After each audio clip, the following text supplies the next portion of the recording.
sleeping, her walking, her standing at the grave, Margaret always behind her, smiling.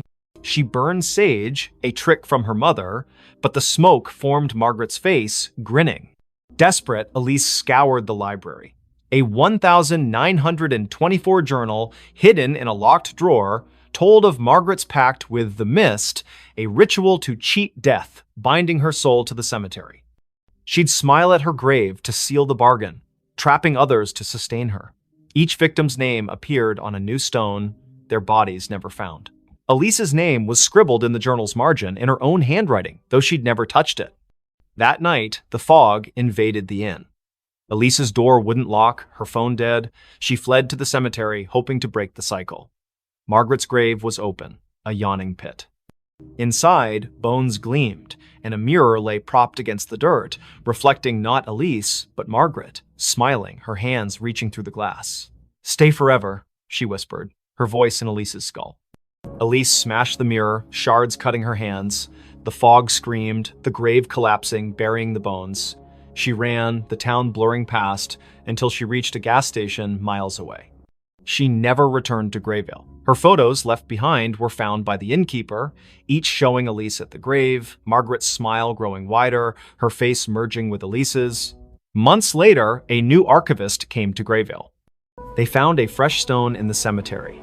Elise Carver, 1995-2026, taken by the mist.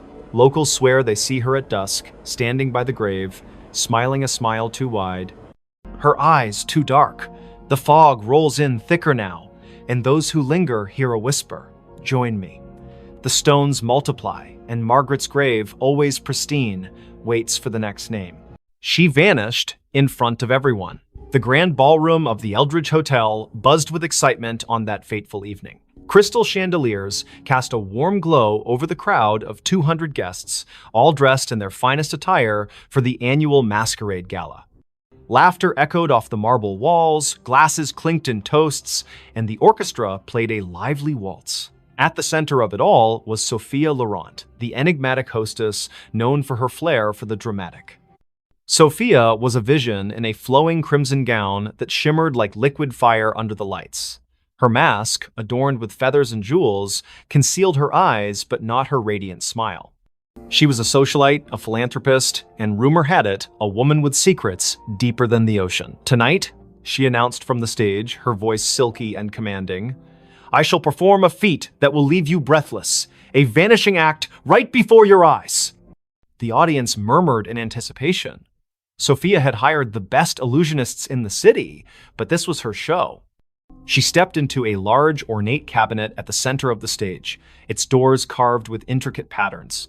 Her assistant, a tall man in a tuxedo named Victor, locked the doors with a flourish. The orchestra swelled to a crescendo as he waved a wand, chanting mock incantations for effect. Then, with a puff of smoke and a flash of lights, Victor swung the doors open. The cabinet was empty, the crowd gasped, then erupted into applause. But as the cheers died down, something felt off. Sophia didn't reappear. Victor scanned the stage, his confident grin faltering. "Ladies and gentlemen, a round of applause for Sophia," he called, but there was no sign of her. Minutes turned into hours. The party ground to a halt as guests searched the ballroom, the hallways, even the gardens outside. Police were called, statements taken. She just vanished. One guest stammered to Detective Harlan Reed, who arrived with his notepad and a skeptical frown. Harlan had seen his share of pranks and publicity stunts, but this felt different. No trapdoors, no hidden compartments. The stage had been inspected thoroughly. Harlan interviewed Victor first. It was supposed to be a simple illusion, the assistant insisted, sweat beading on his forehead. She steps into the cabinet, slips out the back through a panel, and hides in the wings. But when I checked, she wasn't there. The panel was still sealed. Next was Sophia's best friend, Elena, who clutched a champagne flute like a lifeline. Sophia was acting strange all week. She kept talking about escaping the illusions of life. I thought it was just her poetic nonsense, but last night she gave me this. Elena handed over a small antique locket. Inside was a faded photograph of a woman who looked eerily like Sophia, dated 1923. Harlan's interest peaked. He delved into Sophia's background. Born into wealth, she had traveled the world, collecting oddities, ancient artifacts, books on the occult. Her mansion was filled with mirrors that seemed to reflect impossible angles, clocks that ran backward. Whispers among her staff spoke of nights when shadows moved on their own. As the investigation deepened, Harlan uncovered a family legend. Sophia's great-grandmother, Isabel Laurent, had vanished in 1923 during a similar gala at the same hotel. Witnesses swore she stepped into a mirror and never came out. The case was unsolved, dismissed as a hoax, but Sophia had been obsessed with it, spending fortunes on psychics and historians. That night, Harlan returned to the ballroom alone. The lights were dim, the stage empty. He approached the cabinet, running his fingers over its carvings. They depicted swirling portals, figures dissolving into mist. On impulse, he opened the doors and stepped inside. The air grew cold, a whisper brushing his ear. "Find me." He spun around, but the doors had shut. Panic surged as the world blurred. When he burst out, the ballroom looked different. Dustier, the chandeliers tarnished. A newspaper on the floor read, 1923 Gala Mystery. Hostess disappears. Harlan's heart raced. This wasn't possible. He rushed to the mirror at the back of the stage, the same one from the old photographs. In its reflection, he saw not himself, but Sophia, her hand outstretched. "The veil is thin here," her image mouthed silently. "I've been waiting." Sophia's vanishing wasn't an act, it was a curse. The Laurent women were bound to a temporal loop, pulled into echoes of the past during moments of high emotion. Isabel had discovered it first, trying to break free but trapping herself. Sophia, learning the truth, had orchestrated the gala to draw attention, hoping someone would follow. Harlan reached toward the mirror, his fingers passing through like water, reality warped. He emerged in 1923, face to face with Isabel, who gasped. "You're from the future?" she asked. Together, they pieced it together. The cabinet was no ordinary prop, it was a relic from an ancient cult designed to bridge timelines. To escape, one had to anchor themselves with a personal token, the locket. Harlan, with Elena's locket in hand, chanted the incantation inscribed inside. A vortex opened, pulling him back, but he wasn't alone. Sophia materialized beside him, gasping for air, her gown disheveled. Back in the present, the crowd had dispersed, but Elena waited. Sophia embraced her friend, tears streaming. "I saw it all, the past, the echoes. I almost didn't make it back." The police called it a hoax, but those who knew the truth kept silent. Sophia retired from the spotlight, donating the cabinet to a museum with a warning. Some illusions are doors best left closed. Yet, on quiet nights, guests at the Eldridge swear they see a woman in crimson vanishing into mirrors, a reminder that some mysteries defy explanation. And Harlan? He carries the locket always, just in case. That voice never stopped. In the quiet suburb of Willow Creek, where maple trees whispered secrets to the wind, lived Emily Carter, a 32-year-old librarian with a penchant for forgotten novels and herbal tea. Her life was orderly books, shelved by genre, days mapped out in planners until the voice began. It started subtly, one rainy afternoon in her attic apartment. Emily was sorting through old vinyl records when a soft murmur echoed in her mind. "Turn left at the corner." She froze, glancing around the empty room. No radio, no neighbors audible through the thin walls. Shaking it off as fatigue, she continued her day. But the voice persisted. That evening, as she walked home from the library, it whispered again. "Cross the street now." She obeyed instinctively, and seconds later, a speeding cyclist barreled past where she'd been standing. Her heart pounded. Coincidence? Or something more? By morning, the voice was a constant companion. "Don't eat the yogurt, it's spoiled." Sure enough, the carton smelled off. "Call your sister, she needs you." Emily dialed, and her sister Sarah answered in tears, her job lost, spiraling into despair. The voice guided Emily through comforting words, turning the call into a lifeline. At first, Emily embraced it. "Guardian angel," she joked to herself, researching auditory hallucinations online. But doctors found nothing wrong. No tumors, no schizophrenia markers. Stress-induced, one psychiatrist said. Yet the voice grew bolder, more insistent. "Go to the park at dusk. Bench by the fountain." Emily complied, curiosity overriding caution. There, an elderly man sat, clutching a faded photo. The voice urged, "Ask about his daughter." The man, Mr. Harlan, poured out his story, a child lost decades ago in a hit and run. Emily's questions led to a breakthrough. She recalled a library archive mentioning a similar unsolved case. Together, they uncovered clues pointing to a local businessman. Word spread. People sought Emily out, the woman who knew things. A grieving mother found closure about her son's disappearance. A businessman avoided a fraudulent deal. The voice was infallible, but it never revealed its source. "Who are you?" Emily pleaded silently one night, staring at her reflection. "A friend," it replied, warm yet distant. As months passed, the voice's demands escalated. "Break into the old warehouse on Elm Street." Emily hesitated. This crossed lines. But visions flooded her. A kidnapped child hidden there. She went, heart racing, and found the boy, alerting police anonymously. Heroic, yet terrifying. The voice was reshaping her life, pulling her from quiet anonymity into shadows of danger. Then came the nightmares. Emily dreamed of a car crash, twisted metal, screams, her own face behind the wheel. Waking in sweat, she demanded answers. "Tell me the truth!" The voice sighed. "I am you, Emily, from the future." Disbelief shattered her, but fragments aligned. The crash in her dreams? A memory, not a premonition. In 2047, Emily would invent a neural implant for time echo communication, sending warnings back to prevent tragedies. But a glitch trapped her consciousness in a loop, echoing eternally to her past self. "The voice never stops because you never let it," it explained.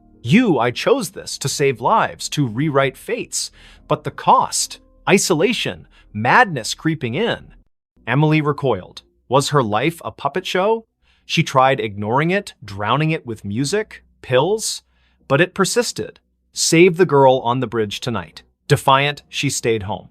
The next day's news: a suicide off the Willow Creek Bridge. Guilt crushed her. Resigned, Emily accepted her fate. She became a vigilante of sorts, guided by her future self's whispers. Years blurred. The voice grew fainter, wiser. On her deathbed, surrounded by those she'd saved, Emily smiled. "Thank you," she thought. "No," the voice replied softly. "Thank you for listening."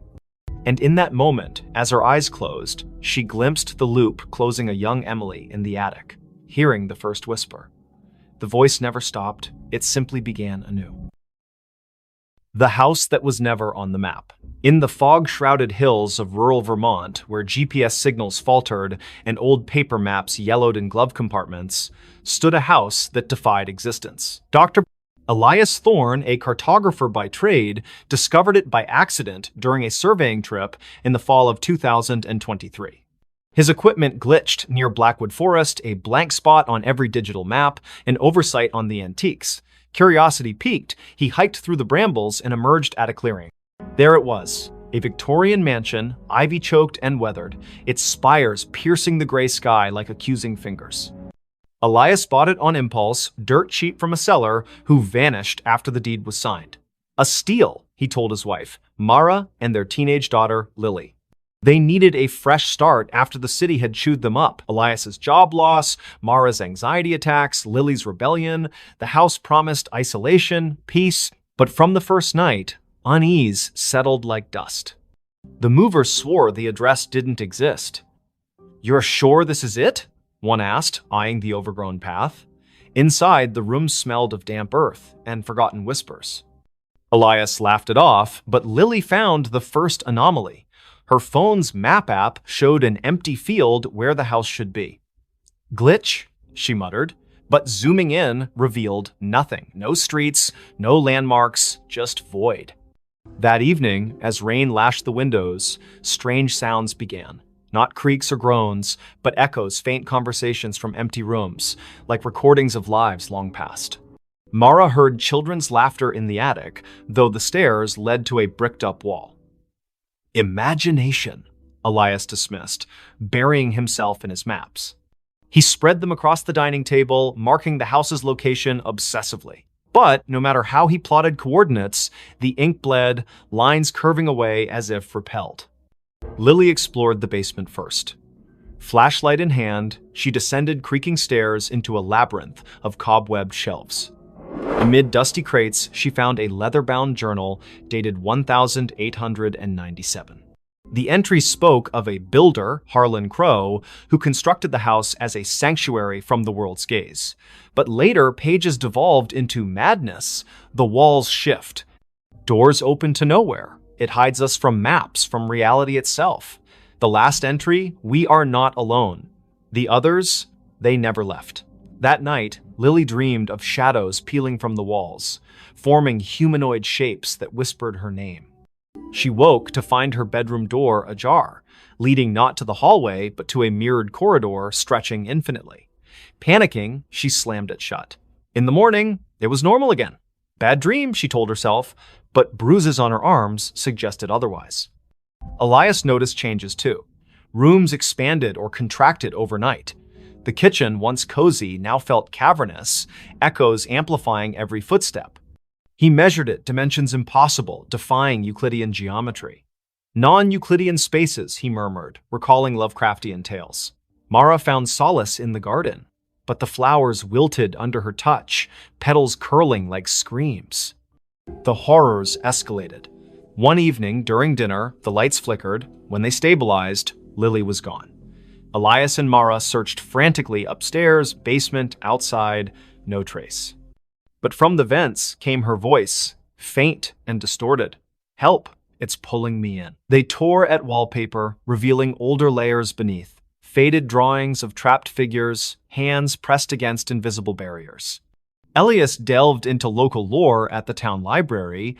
Blackwood Forest had a history disappearances dating back centuries. Settlers spoke of a fold in the world, a place where reality thinned, swallowing the unwary. Harlan Crow, it turned out, was an occultist who built the house on a ley line, intending to escape creditors and enemies by making it unfindable. But the ritual backfired, anchoring the house in a liminal space, a pocket dimension that fed on inhabitants. That night, Mara vanished too. Elias heard her screams from the attic, now inexplicably accessible. He climbed, finding a room filled with mannequins posed in frozen agony faces, twisted, eyes hollow. One wore Mara's necklace. "No," he gasped, backing away. The door sealed behind him. Alone, Elias confronted the truth. The house wasn't on maps because it wasn't fully here. It existed in the cracks between worlds, luring souls to sustain itself. Whispers surrounded him now. Voices of the lost, including Lily and Mara, begging for release. He tried to leave, but the front door opened to the same foyer, looping eternally. In desperation, Elias burned his maps in the fireplace. Flames roared, illuminating shadows that coalesced into forms Crow and his victims, their eyes pleading. "Join us!" they chorused. As the fire died, Elias felt himself fading, his outline blurring like erased ink. Search parties combed Blackwood Forest for weeks, but found no house, no family. The Thorn disappearance became another legend, whispered in town. Yet, on foggy nights, hikers swear they glimpse a mansion in the trees, one that vanishes when approached, forever unmarked, eternally hungry. Police found something under the bed. The call came at 3:17 a.m., shattering the quiet of Willowbrook's police station. Officer Rachel Hayes, bleary-eyed from a double shift, grabbed the radio. "Disturbance at 42 Maple Lane. Dispatch crackled. Neighbor reports screams. Possible domestic." Rachel exchanged a glance with her partner, Officer Tom Carver. They'd patrolled this sleepy suburb for years. Nothing ever happened on Maple Lane. The house was a modest two-story, its porch light flickering like a dying star. Rachel knocked, but no one answered. The neighbor, Mrs. Clancy, stood across the street, clutching her robe. "It was a woman's scream," she whispered. Then silence. "The porters. They're quiet folks. Something's wrong." Tom jimmied the lock, and they stepped inside. The air was thick, stale, with a faint metallic tang. The living room was pristine, couch cushions fluffed, a muted TV playing infomercials. Rachel's flashlight swept the staircase. "Police!" she called. No response. Upstairs, the master bedroom door was ajar. Rachel nudged it open, her hand on her holster. The bed was unmade, sheets tangled like a struggle had occurred. A bedside lamp lay shattered on the floor. Tom checked the closet empty. Rachel crouched, peering under the bed. Her breath caught. "Tom, get over here." Beneath the bed frame, scratched into the hardwood, was a crude pentagram, its lines smeared with something dark and sticky. In its center lay a bundle, wrapped in a stained blanket. Rachel's pulse hammered as she reached for it, expecting a body. Instead, she found a doll crudely stitched, with buttons for eyes and straw poking through seams. Its fabric was damp, reeking of copper. "Blood?" Tom whispered, his face pale. Rachel nodded, bagging the doll as evidence. The radio crackled back up, was 10 minutes out. But the house felt alive, its silence oppressive. A faint scratching came from the walls, rhythmic like claws on wood.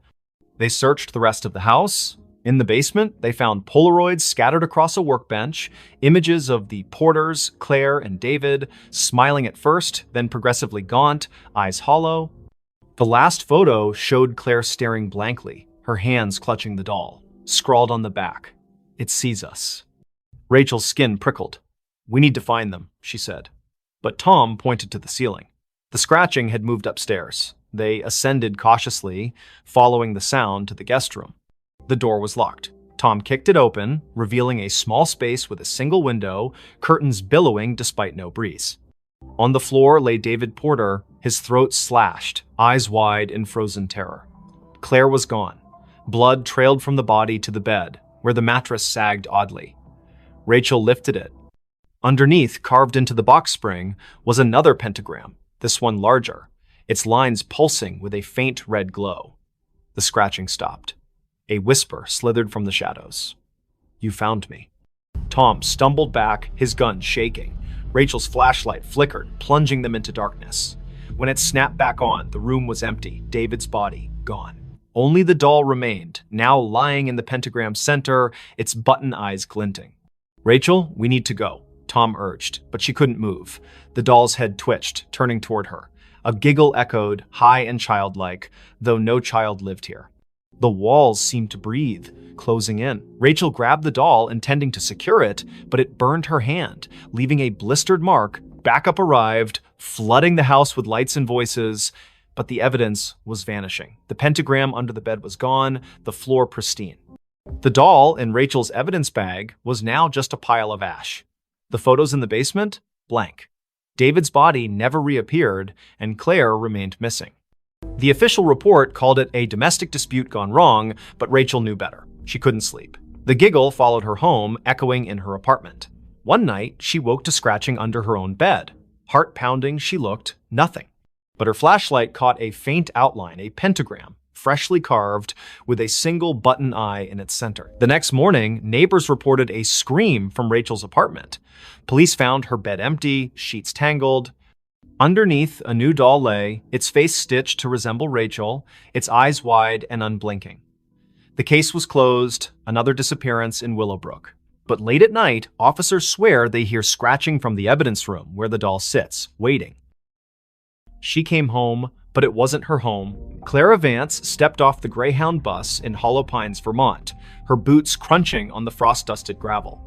It was November 2025, and after a decade in Chicago chasing dreams that crumbled into barista shifts and unpaid bills, she was back. The town hadn't changed. Same sagging general store, same church steeple piercing the fog. Her childhood home, 17 Birch Road, waited at the edge of town, a 2-story relic her mother left her when she passed last year. Clara hadn't been back since the funeral. The key turned stiffly in the lock, the door groaning as if reluctant. Inside, the air was stale, heavy with dust and memory. Clara dropped her duffel bag, expecting the familiar. Creaky floorboards, faded floral wallpaper, her mother's knitting chair by the fireplace. But something was off. The furniture was rearranged chairs, angled wrong, the sofa pushed against the wrong wall. A faint smell of lavender lingered, though her mother hated floral scents. "Jet lag," Clara muttered, rubbing her eyes. She'd driven through the night to catch the bus. Exhaustion could play tricks. She climbed the stairs to her old bedroom, unchanged since she was 16, band posters, a chipped vanity mirror, her old sketchbooks. She collapsed onto the bed, the springs squeaking, and drifted into uneasy sleep. A sound woke her soft footsteps pacing downstairs. Clara froze, heart thudding. She lived alone. Hollow Pines was too small for break-ins. Grabbing a flashlight from her bag, she crept to the landing. The living room was empty, but the knitting chair rocked gently, as if someone had just stood. "Hello?" And she called, her voice swallowed by the house's silence. The footsteps resumed, now from the kitchen. Clara followed, flashlight beam shaking. The back door was ajar, swaying in the wind. She locked it, chalking it up to forgetfulness, but as she turned, her reflection in the kitchen window caught her eye. It didn't move when she did. Her face smiled faintly, then vanished. Clara's scream stuck in her throat. She bolted upstairs, barricading herself in her room. The house felt alive, its walls humming with a low, unnatural pulse. She called the sheriff, but the line crackled, a woman's voice whispering, "You shouldn't be here," before going dead. Morning brought no relief. The furniture had shifted again, now mirrored perfectly, as if the house were a reflection of itself. Clara's sketchbooks, once filled with charcoal landscapes, now held drawings of a woman who looked like her but wasn't. Hollow eyes, too wide smile, hands reaching from shadowed corners. The signature wasn't Clara's. She fled to the general store, begging for answers. Old Mr. Harrow, the clerk, paled when she mentioned 17 Birch Road. "That house," he whispered, "it's cursed. Been empty since your mom died. Folks say it. Mimics things. People. Places." He told of a girl in the 1950s, Abigail, who vanished after moving in. Locals swore they saw her afterward, but she was wrong. Her smile too sharp, her eyes too dark. Clara laughed it off small-town superstition, but dread gnawed at her. Back at the house, she found a trap door under the rug, one she'd never seen as a child. It led to a basement, damp and cold, its walls etched with spiraling symbols that pulsed faintly under her flashlight. At the center stood a cracked mirror, twice her height.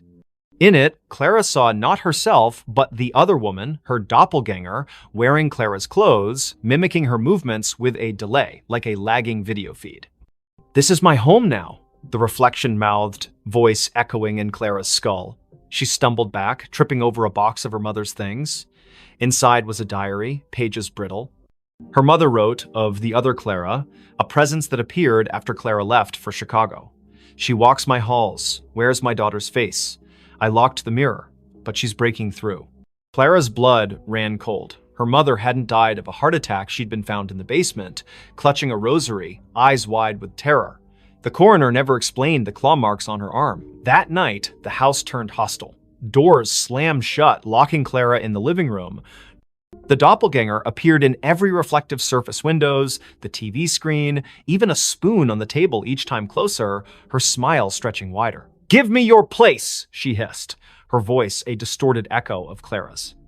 Desperate, Clara smashed the basement mirror, hoping to sever the connection. Shards flew, but the doppelganger laughed, her form coalescing from the fragments into a physical being. It lunged, cold fingers grazing Clara's throat. She fought back, shoving it into the trapdoor, which slammed shut. The house shook, walls cracking as if enraged. Clara fled, never looking back. She hitchhiked to Burlington, renting a motel room. But the nightmare followed. Her reflection in the bathroom mirror flickered, showing the doppelganger's face. On her phone, photos of Hollow Pines showed a house that wasn't there, an empty lot where 17 Birch Road should be. Weeks later, a new family moved into a vacant house on Birch Road. They found Clara's duffel bag, her sketchbooks, but no Clara. Neighbors whispered of a woman seen at dusk, sketching by the church, her smile too wide, her eyes too dark. When police searched, they found a trapdoor, a shattered mirror, and a diary warning of a house that steals souls, replacing them with something else. Clara was never found. But in Hollow Pines, they say she still walks, trying to come home to a house that was never hers. That night, the mirror started talking. The antique mirror arrived at the thrift store on a damp October morning in 2025, its gilded frame tarnished, its glass clouded like a cataract eye. Nora Blake, a 29-year-old artist with a penchant for salvaging broken things, bought it for $10. "It's got character," she told the cashier, ignoring the way his hands shook as he wrapped it. Her apartment in downtown Ashwick, a crumbling mill town, was already a mosaic of thrift finds, chipped teacups, warped books, a clock that ticked backward. The mirror fit right in, hung above her fireplace, reflecting her cluttered living room in muted grays. Nora noticed the oddities that first night. While sketching at her easel, she caught a flicker in the mirror, not her reflection, but a shadow that darted out of sight. She blinked, chalking it up to exhaustion. She'd been pulling late shifts at the diner, her hands smelling of grease and coffee. But as she turned off the lights, a whisper slithered from the mirror. Nora. Her name, soft and deliberate, like a lover's sigh. She spun around, heart pounding. The room was empty, the mirror still.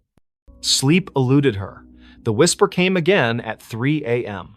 Louder. Look at me. Nora stumbled to the mirror, her breath fogging the glass. Her reflection stared back, but her eyes seemed wrong too wide, pupils dilating like ink spreading in water. She touched the glass. It was warm, pulsing faintly.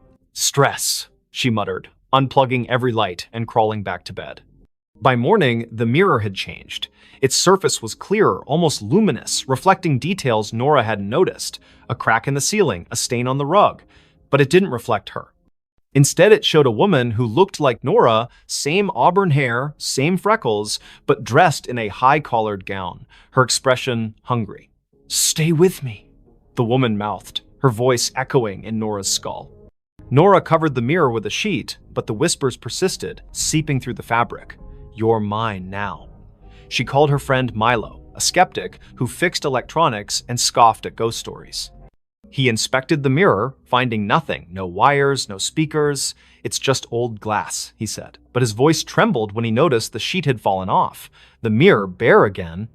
That night, Nora dreamed of the woman in the gown. She stood in a candlelit room, walls dripping with black mold, chanting in a language Nora didn't know. The woman's hands reached through the dream, clawing at Nora's chest. She woke gasping, claw marks burning across her ribs. The mirror glowed faintly, the woman's face pressed against the glass from the inside, smiling.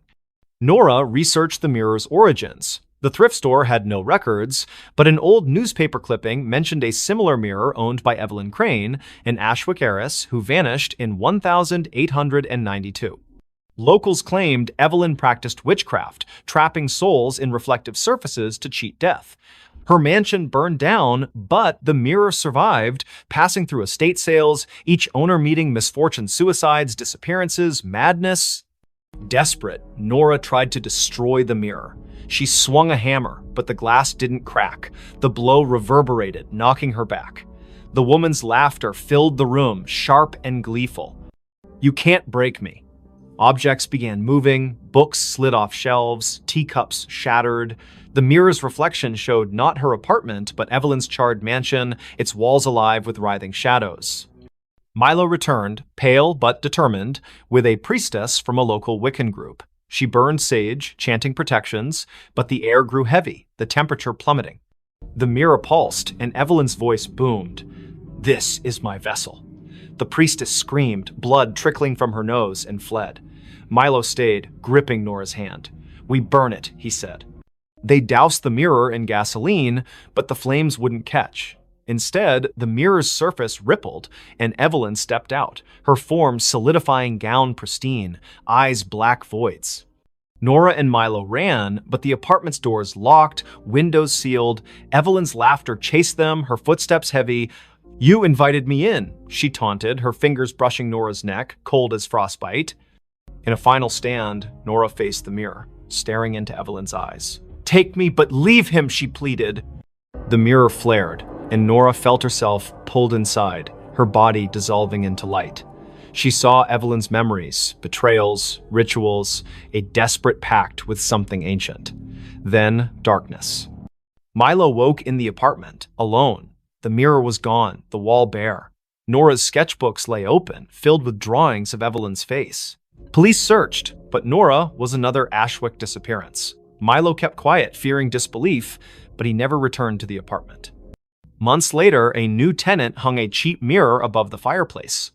That night, it whispered, "Look at me."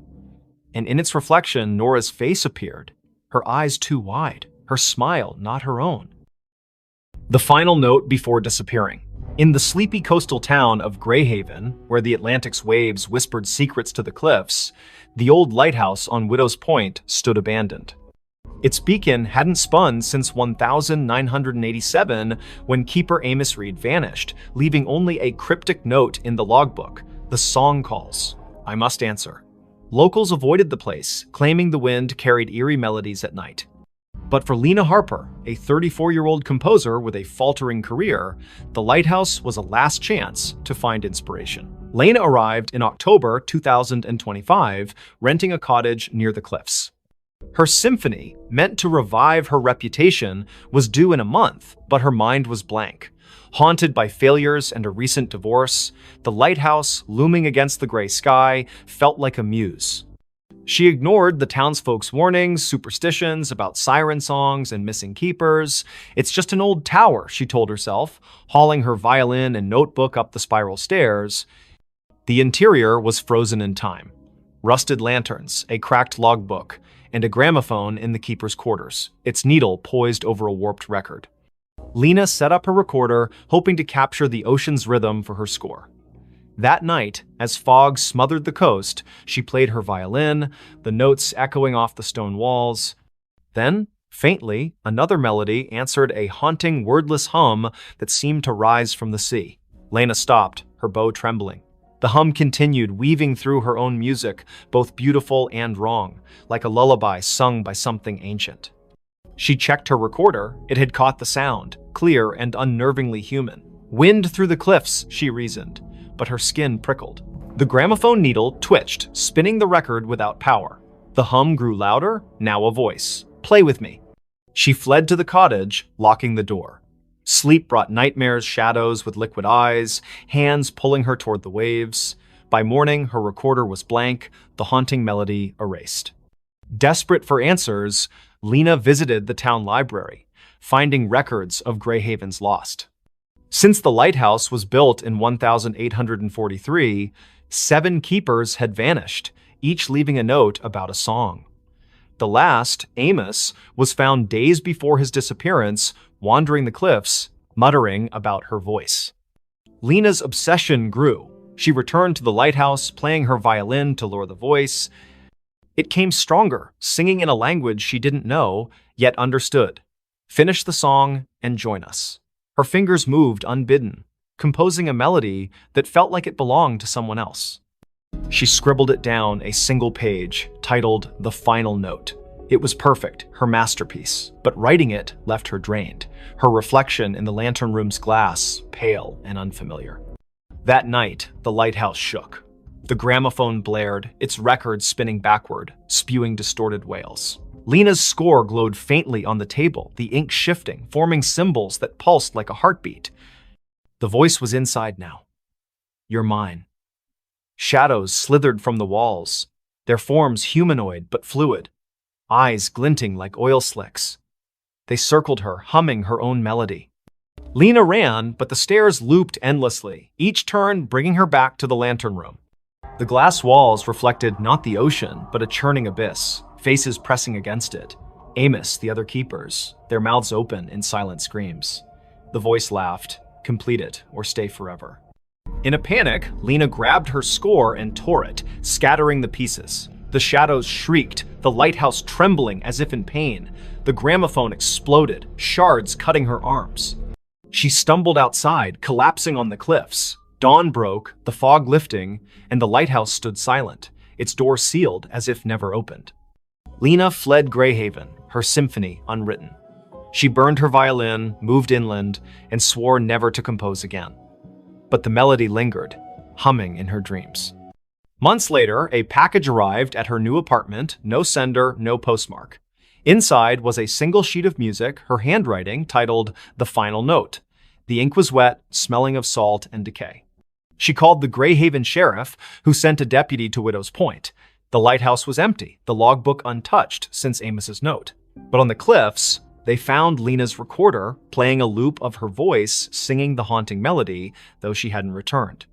Her cottage was searched, her belongings were gone, replaced by a single note. The song calls. I answered. Fishermen avoid Widow's Point now. On stormy nights, they hear a violin over the waves, joined by a chorus of voices that never fade. The lighthouse remains dark, but some swear its beacon flickers briefly, illuminating a figure at the edge of the cliff, playing one final note before disappearing into the sea. The hiker saw something he wasn't supposed to see. The Appalachian Trail stretched like a vein through the dense forests of northern Maine, where the trees grew so thick they swallowed sunlight. Ethan Caldwell, a 28-year-old photographer with a taste for solitude, hiked its lesser-trodden paths in September 2025. His goal was simple: capture the untamed beauty of the wilderness for a freelance gig. His backpack held a Nikon, a journal, and enough supplies for a week. He didn't expect company. Most hikers avoided the stretch, spooked by rumors of missing campers and strange lights in the woods. By the third day, Ethan was deep in the forest, miles from any road. The air was crisp, scented with pine and damp earth. He set up camp near a nameless creek, its water black under the canopy. As dusk fell, he noticed an oddity. His compass spun lazily, refusing to settle. "Cheap gear," he muttered, relying on his map instead.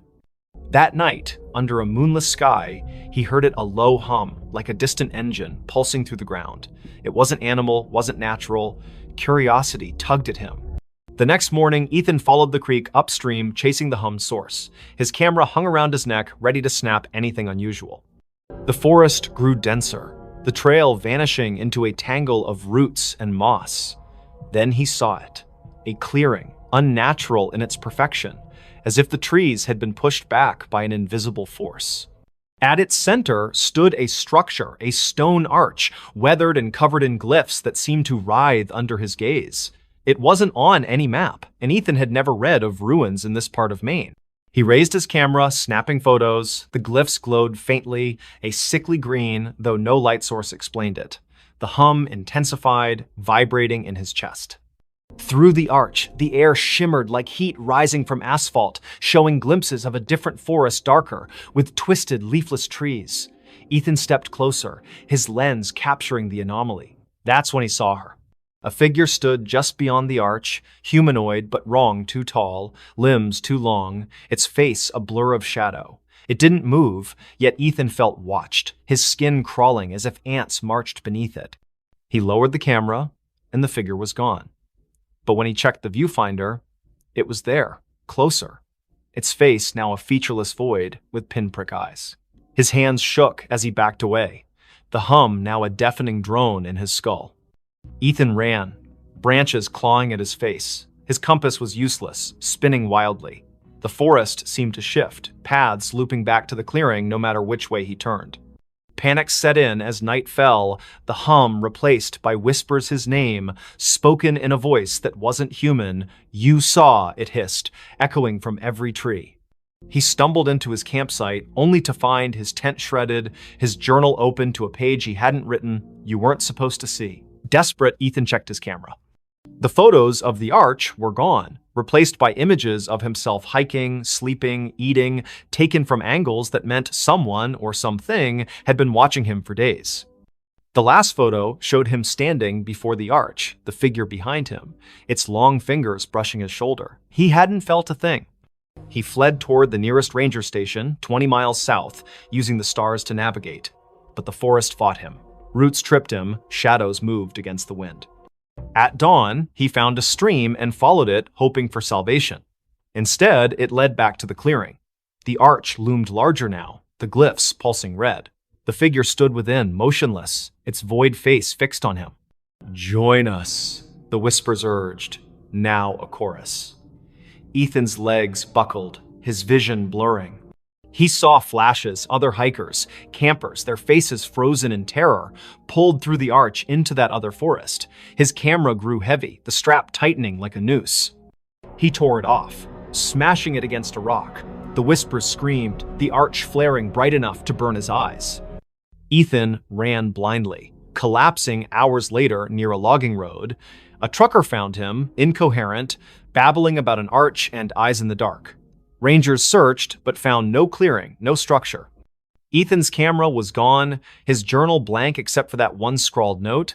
Doctors diagnosed exposure and trauma, but Ethan knew better. He moved to a city, avoiding forests, but the whispers followed, faint at first, growing louder each night. You can't unsee. Months later, a hiker found a single photo wedged in a tree on the Appalachian Trail, a grainy shot of Ethan standing before a stone arch, his face pale, eyes wide. Behind him, a figure loomed, its fingers on his shoulder. The hiker burned the photo, fearing it would follow him too. But in Greyhaven's bars, they still talk of the arch that appears to the lost, and the things that watch from the other side, waiting for those who see what they shouldn't. The phone rang, but it wasn't plugged in. In the small town of Coldwater, Maine, where winter clung to the streets like a bad memory, Sarah Klein moved into the old duplex on Sycamore Street in December 2025. She was 31, a graphic designer fleeing a toxic relationship and a city that felt suffocating. The duplex was cheap, its faded wallpaper and sagging floors a small price to pay for solitude. The landlord, a nervous man named Mr. Greeley, handed her the keys with a warning. Don't mind the quirks, old houses creak. Sarah nodded, eager to unpack and start over. The first quirk appeared on her second night. She was sorting boxes in the living room when the phone rang, a shrill, brassy jangle from an ancient rotary phone on the kitchen counter. Sarah froze. The phone's cord dangled unplugged, its end frayed and caked with dust. She approached it, the ringing growing louder, insistent. Hesitating, she lifted the receiver. Static crackled. Then a voice, low, garbled, neither male nor female, whispered, "You're not supposed to be here." The line went dead, the phone cold in her hand. Sarah checked the cord again. No outlet, no connection. She laughed nervously, blaming stress. She'd been sleeping poorly, haunted by dreams of her ex's voice echoing in empty rooms. She unhooked the receiver and placed it in a drawer, determined to ignore it, but the next night it rang again, the sound muffled from inside the drawer. Sarah's heart thudded as she opened it. The receiver was back on the cradle, the phone unplugged. "Leave," the voice hissed when she answered. Sharper this time, like it was closer. She called Mr. Greeley, who chuckled uneasily. "That old thing? Been dead for years. Probably faulty wiring. He promised to send an electrician, but no one came." Sarah tried to focus on work, sketching logos on her tablet, but the phone rang every night at 3:13 a.m., each call more menacing. "Get out, or stay forever," it warned, the static now laced with faint screams. She stopped answering, but the ringing grew louder, vibrating through the walls. Desperate, Sarah dug into the duplex's history. The town library's archives revealed a grim past.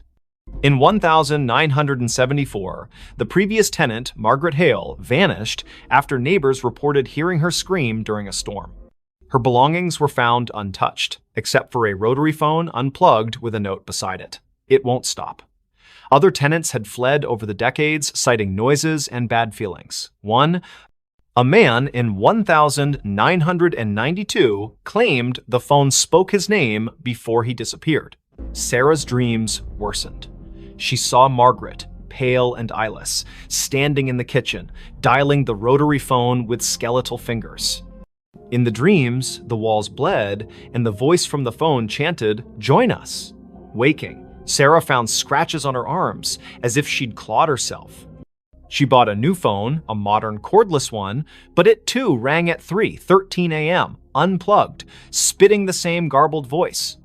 She tried to leave, packed a bag, booked a motel, but the duplex's doors wouldn't open, locks jammed, windows stuck, her car keys vanished, reappearing on the kitchen counter beside the rotary phone. In a panic, she smashed the phone with a hammer. The plastic cracked, but the ringing continued, now emanating from the walls, the floor, her own skull. "You can't break me," the voice laughed. Sarah turned to the internet, posting on X about haunted phones in Coldwater. A local, @MainMysteries, replied with a thread about Sycamore Street. The duplex was built on a forgotten burial ground, desecrated in the 1800s. Mediums had visited, claiming a presence, something old, something angry, trapped souls of those who lived there, using the phone as a conduit. The thread ended abruptly. The user hadn't posted since. That night, the ringing was deafening. Sarah, sleepless and fraying, answered. The voice was clear now, almost her own. "Look behind you." She spun, seeing nothing but shadows. But in the hallway mirror, A figure stood Margaret, her face a rotting mask, her hands reaching through the glass. Sarah screamed, dropping the receiver. The lights flickered, and the air grew heavy, smelling of wet earth and decay. She barricaded herself in the bedroom, but the walls pulsed, whispering her name. The phone, shattered, reassembled itself on her nightstand, ringing relentlessly. In a final act of defiance, Sarah burned sage, chanting prayers she half remembered from childhood. The ringing stopped, replaced by a howl that shook the duplex.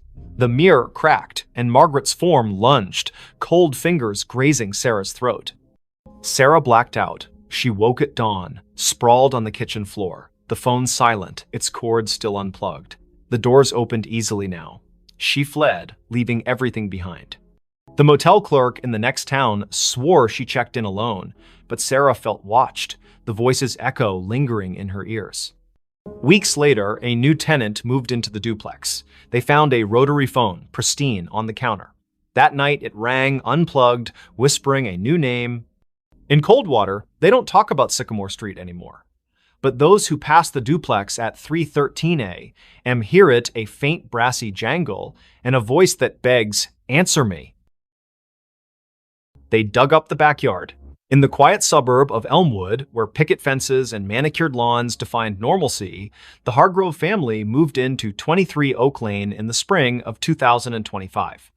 The house was a steal, a charming craftsman with a sprawling backyard, snapped up after the previous owners vanished without a trace. Jenna Hargrove, a single mother of 37, saw it as a fresh start for her and her 12-year-old son, Lucas.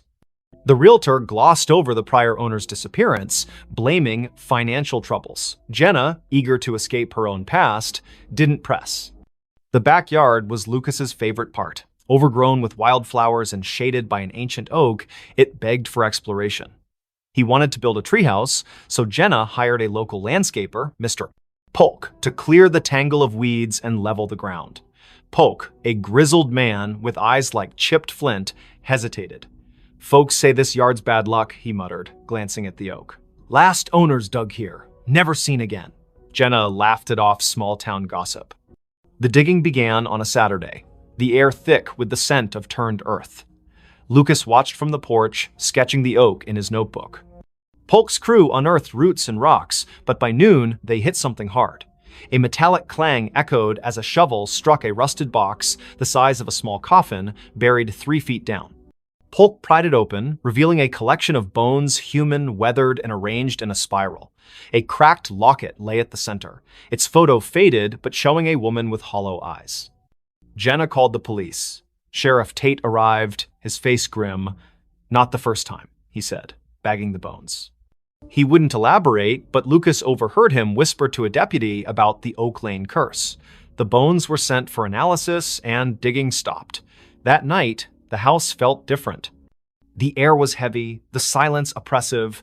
Lucas woke to scratching beneath his bedroom floor, like nails clawing wood. "Mice," Jenna reassured him, but her voice wavered. The next day, Lucas found his sketchbook open to a new drawing, not his. The oak was depicted, its branches twisting into faces, their mouths open in silent screams. Jenna, pale, insisted it was a prank, but Lucas noticed her hands trembling. That evening, the backyard changed. The wildflowers wilted, their petals blackening.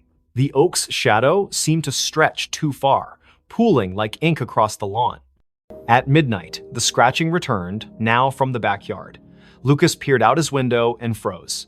The oak's branches swayed, though no wind stirred. Figures moved in the shadows, vague, humanoid shapes that flickered like bad film reels. He woke Jenna, who saw nothing but felt a chill that wasn't there before. "We're leaving tomorrow," she promised. But the car wouldn't start in the morning, its battery drained.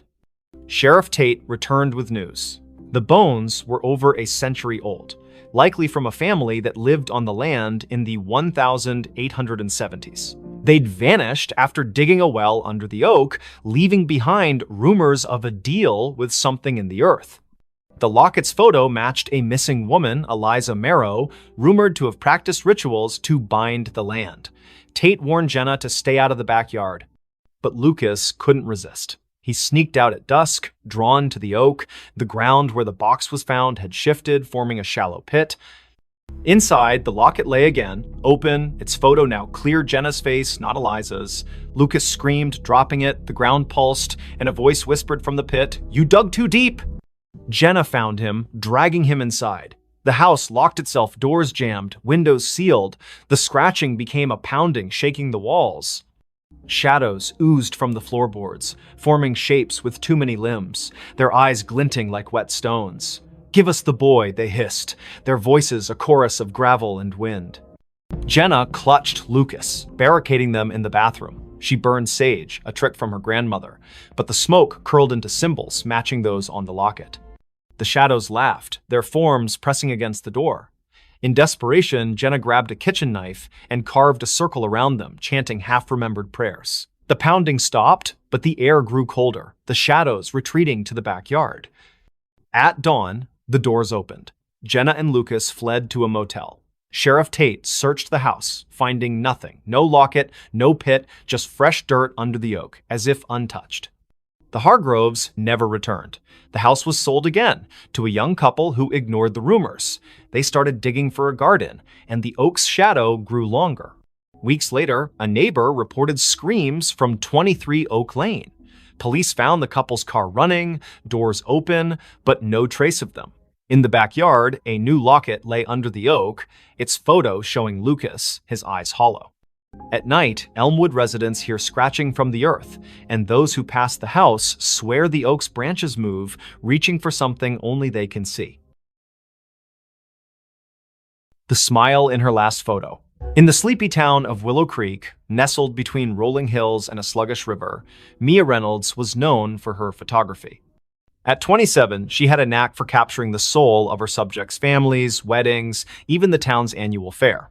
Her studio on Main Street was cluttered with vintage cameras and Polaroids pinned to corkboards.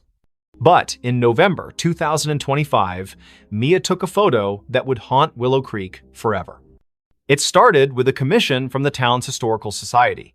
They wanted shots of the old Grayson Manor, a crumbling estate on the outskirts, abandoned since the 1940s. Rumors swirled about its last resident, Evelyn Grayson, who vanished after a fire gutted half the house. Locals whispered of her ghost, a pale figure seen in the manor's broken windows, smiling. Mia, a skeptic, saw it as a chance to boost her portfolio.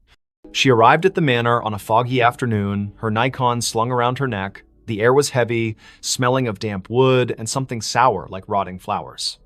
The manor loomed, its spires jagged against the gray sky, windows like empty eyes. Inside, dust motes danced in her flashlight's beam, illuminating peeling wallpaper and charred furniture. Mia snapped photos, the click of her shutter echoing in the silence. In the upstairs parlor, she found a cracked vanity mirror, its surface clouded but oddly warm to the touch. As she framed a shot, her camera's viewfinder flickered, showing not the room, but a woman pale, with long dark hair, wearing a tattered dress. Her smile was too wide, stretching beyond human limits, her eyes black voids. Mia gasped, lowering the camera. The room was empty, but the mirror reflected the woman, her head tilting as if studying Mia. Heart pounding, Mia fled, her photos untouched. Back at her studio, she developed the images. Most were normal, dusty rooms, broken stairs, but the last photo, taken in the parlor, showed the woman standing behind Mia, her smile splitting her face. Mia's own reflection in the photo was wrong, her eyes wide with terror she didn't remember feeling.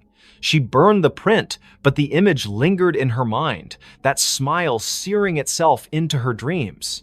That night, her studio phone rang, though the line had been disconnected for months. Static crackled, followed by a voice, soft, feminine, giggling, "You saw me." Mia yanked the cord from the wall, but the ringing continued, now from her cell phone, then her laptop, then nowhere, and everywhere. She locked the studio and ran home, but the giggling followed, echoing in her apartment's walls. Mia confided in her friend Caleb, a librarian with a passion for local history. He dug into Grayson Manor's past, uncovering Evelyn's story. In 1943, Evelyn, a recluse, was suspected of occult practices. Neighbors reported strange lights and chants from the manor. The night of the fire, Evelyn was seen smiling through the flames, unharmed, before vanishing. Her last photo, taken days earlier, showed that same unnatural smile, her eyes black as ink. Caleb warned Mia to stay away, but she couldn't. The manor pulled her back, her camera heavy in her hands.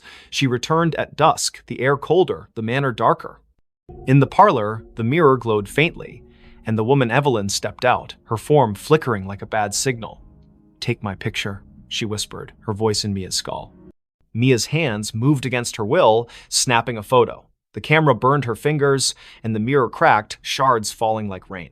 Mia ran, but the manor's doors slammed shut, trapping her. Shadows writhed, forming figures with Evelyn's smile, their mouths stretching impossibly wide. "You're part of me now," they chanted, their voices a chorus of giggles. Mia's camera flashed on its own, each shot showing her own face, morphing, her smile widening, her eyes darkening. Caleb found her car outside the manor the next day, the doors locked, her camera inside. The last photo showed Mia, her face unrecognizable, smiling that same grotesque smile. The manor was empty, no trace of her. Caleb burned the camera, but the giggling followed him home, echoing from every reflective surface, mirrors, windows, even his glasses. Willow Creek sealed the manor, but Mia's photos began appearing around town, tacked to lampposts, slipped under doors. Each showed her with that smile, her eyes black, standing in places she'd never been. Those who kept the photos heard the giggling, saw her in their mirrors. The town stopped taking pictures, afraid of what their cameras might capture. But at night, in Willow Creek's quiet streets, some swear they see Mia smiling, her camera flashing, waiting for someone new to see her last photo. A child's cry in an empty house. In the forgotten outskirts of Dunhaven, a Rust Belt town where factories stood like tombstones, the house at 9 Hollow Road was a local legend. Its windows were boarded, its paint peeled like dead skin, and its yard was a jungle of thorns. No one had lived there since the 1980s, when the Miller family vanished, parents, 2 kids gone overnight. The only trace was a child's shoe found in the attic, stained with something the police never identified. In November 2025, Nora Ellis, a 34-year-old true crime podcaster, saw the house as her next big story. Nora arrived with her recorder, a flashlight, and a skeptical smirk. Dunhaven's locals warned her away, whispering of cries heard at midnight, lights flickering in empty rooms. "Ghost stories pay the bills," she told her producer over the phone, setting up in the house's foyer. The air was thick, smelling of mildew and something sharper, like burnt sugar. Her recorder hummed, capturing the silence until a faint sob broke through, a child's voice trembling from upstairs. Nora froze. The house was supposed to be empty. She called out, "Hello?" Her voice echoed, unanswered, but the sobbing grew louder, coming from the attic. She climbed the stairs, their creaks swallowing her footsteps. The attic door was ajar, though town records swore it was nailed shut after the Millers' disappearance. Inside, the air was colder, the darkness heavier. Her flashlight caught a child's drawing on the floor, stick figures in a circle, their heads scratched out, red crayon dripping like blood. The sobbing stopped. Nora's recorder crackled, replaying the cry on loop, though she hadn't touched it. "Help me," the voice whispered, now inside her head. She stumbled back, her flashlight flickering. In its beam, she saw movement, a small figure darting behind a pile of moldy boxes. "Who's there?" she shouted, but the attic was empty again. Her recorder now played a different sound, laughter, high and cruel, layered over the sobs. Nora dug into the Millers' case that night, holed up in a motel. Old newspaper clippings told of the family's odd behavior before they vanished, parents pale and withdrawn, the children, Anna and Tim, seen drawing strange symbols in the yard. A neighbor claimed Anna spoke of friends in the walls who sang to her. The police found no bodies, no clues, only that shoe, a girl's sneaker, size 3, with stains that tested inconclusive. Back at the house the next day, Nora set up motion sensor cameras. At dusk, the sobbing returned, now from the basement. She descended, the stairs slick with dampness. The basement was a maze of crates and rusted pipes, the air thick with the burnt sugar smell. Her camera caught nothing, but her recorder picked up whispers. "Stay with us." A child's handprint appeared on a crate, wet and glistening, though the floor was dry. Nora's skin crawled as the sobbing turned to giggles, echoing from every corner. She found a loose floorboard, prying it up to reveal a tin box. Inside were Anna's drawings, dozens of them, showing a faceless figure with too many arms, surrounded by crying children. A note, in childish scrawl, read, "They want us to stay forever." As Nora read, the basement door slammed shut. Her flashlight died, and the giggles became screams. Not a child's, but something older, hungrier. "You found us!" it hissed. Nora's cameras failed, their footage corrupted, showing only static with faint outlines of a child's face, eyes black. She ran, but the house seemed to shift, hallways looping, doors leading back to the basement. In the attic, the drawings had multiplied, covering the walls, now depicting Nora alongside the faceless figure. Her recorder played her own voice, screaming, though she hadn't opened her mouth. Desperate, she smashed a boarded window, crawling into the thorn-choked yard. The cries followed, now outside, circling her. She stumbled to her car, driving to the motel, but the rearview mirror showed Anna's face, her eyes hollow, her mouth a gaping smile. Nora swerved, nearly crashing, and the face vanished. The next day, she returned with a priest, Father Daniels, who paled at the house's threshold. "This isn't a haunting," he whispered. "It's a trap." He sprinkled holy water, but it hissed, evaporating on the floor. The cries erupted, shaking the walls, and the priest fled, clutching his cross. Nora stayed, recording one last episode. "Whatever took the Millers is still here. It wants me too." That night, Nora vanished. Her car was found at 9 Hollow Road, her recorder inside, playing a loop of a child's cry and her own screams. The house was empty, the drawings gone, but neighbors reported lights in the attic. A new family moved in months later, unaware of the history. Their daughter found a shoe in the attic, Nora's stained with something red. At midnight, they heard it, a child's cry echoing from an empty house, calling them to stay. The elevator never stopped on the same floor. In the heart of Ashwood City, where skyscrapers cast long shadows over neon-lit streets, the Crestview Towers stood as a relic of faded glory. Built in the 1970s, its 30 floors housed a mix of offices, apartments, and rumors of strange happenings. By December 2025, most tenants had fled, spooked by flickering lights and whispers in the halls. But for Riley Tate, a 29-year-old freelance coder scraping by, the cheap rent on the 22nd floor was worth the eerie vibes. Riley noticed the elevator's quirk on her first day. She pressed 22, but the car stopped on 13. A floor marked storage on the panel, its doors opening to a dark hallway lined with rusted lockers. The air was stale, smelling of mildew and something metallic. She jabbed the close button, but the elevator lingered, as if waiting. "Old wiring," she muttered, ignoring the faint hum like a distant voice coming from the corridor. The next day, it happened again. She pressed 22, but the elevator stopped on 7, revealing a dimly lit floor with peeling wallpaper and a child's tricycle tipped over in the hall. No one lived on 7. The landlord, Mr. Voss, a gaunt man with nervous eyes, swore it was vacant. Riley's skin prickled as the hum returned, now forming words, "Stay." She slammed the close button, her heart racing as the door shut. By the third night, the elevator never reached her floor. She'd pressed 22, but it stopped randomly 15, 9, 26, each floor wrong, each hallway different. Floor 15 had mirrors lining the walls, reflecting not Riley, but a pale figure with her face, eyes black and unblinking. Floor 9 smelled of ash, its walls scorched, with claw marks gouged into the plaster.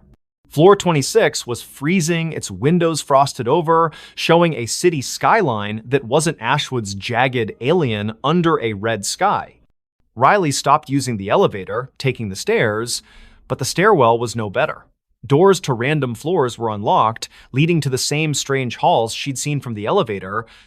Her phone's GPS showed her at Crestview Towers, but the coordinates flickered, sometimes placing her miles away in an empty field. She called Voss, who dismissed her concerns. "Old buildings creak," he said, but his voice trembled. Desperate, Riley researched the tower's history on X and in the city library. Crestview was built on the site of a 1920s asylum, razed after a fire killed dozens. Survivors spoke of an elevator to nowhere, a lift that trapped patients in looping corridors, never reaching their intended floor. The asylum's last director, Dr. DNM, Alara Finch, vanished in the fire, leaving a journal describing doorways that opened to other places, other times, sealed by rituals she couldn't complete. Riley's nights grew sleepless. The elevator dinged at odd hours, its doors opening on her floor, revealing those wrong hallways. One night, she woke to find her apartment door ajar, the elevator waiting. A voice, Alara's, she later learned, whispered from the car, "Come inside."